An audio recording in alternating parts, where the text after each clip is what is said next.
The standard notation uses 4 Chinese characters to describe every move of a game of Xiangqi. There is an alternative version approved by the Asian Xiangqi Federation and the World Xiangqi Federation, in which the Chinese characters are replaced by English letters and numerals.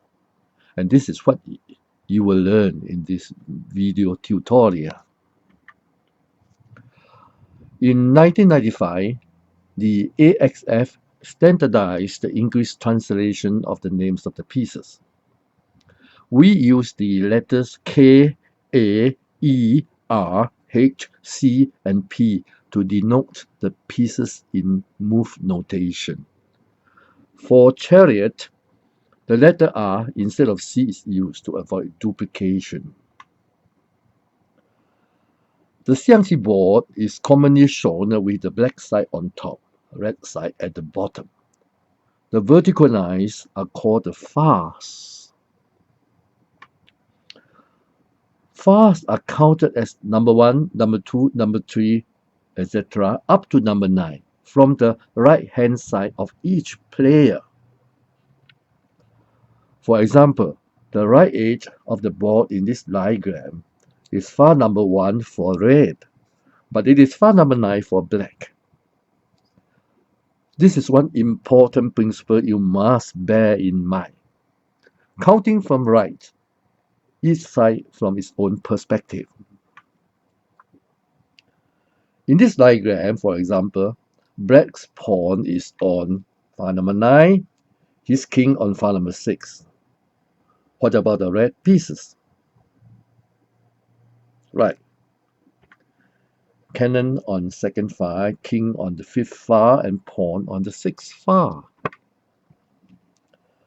How do we describe the move then? I will start my illustration using the horse, the elephant, and the advisor.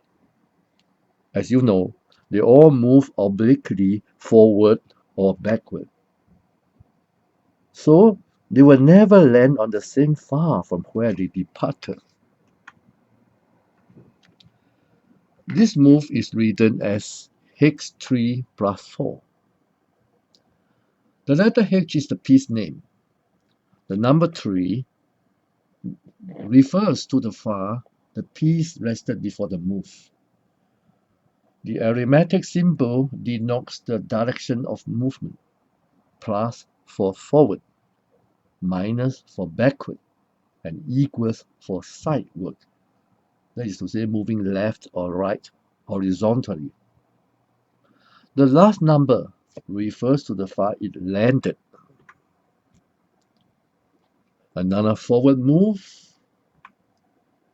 H4 plus 6. Here, the horse moved backward, so it's H6 minus 7.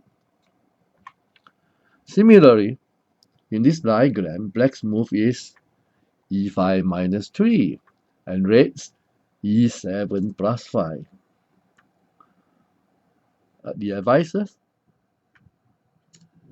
It's quite easy, right? The same 4-character format is used to describe a move of the chariot, the cannon, the pawn, and the king. Except that the last numeral now has a different meaning when they move forward or backward along the file. It tells the number of steps taken to reach the destination. Capturing the pawn, the move is R2 equals 7.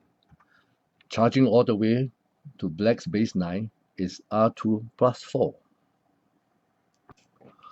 We describe the cannon's move like we do the chariot. Now let's have a quick summary. Remember in particular, the last component of the notation has dual meanings when it comes to the chariot, the cannon, the pawn, or the king.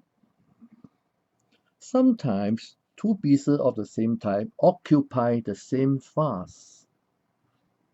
Ambiguity may arise, and we need to modify the format slightly. We substitute the second numeral with a plus or minus sign. H plus means the front horse, H minus the back horse. Then there will be no doubt about which of the twin is moved. However, for elephants and advisors, such distinction is unnecessary. In this diagram, black, in getting his king out of check, may cover the center with either the back elephant or the front one. We could just record the move as e7 plus 5 or e7 minus 5, as the movement clearly tells which one was played. Likewise, a4 plus 5 tells us that it is the bottom advisor that was moved to the center. But if all the 5 pawns are present on board, like this one here, this could happen in some endgame puzzle. I show you the get around, but I shall not elaborate on it. I'm sure you should be able to read the move list of these endgame puzzles now.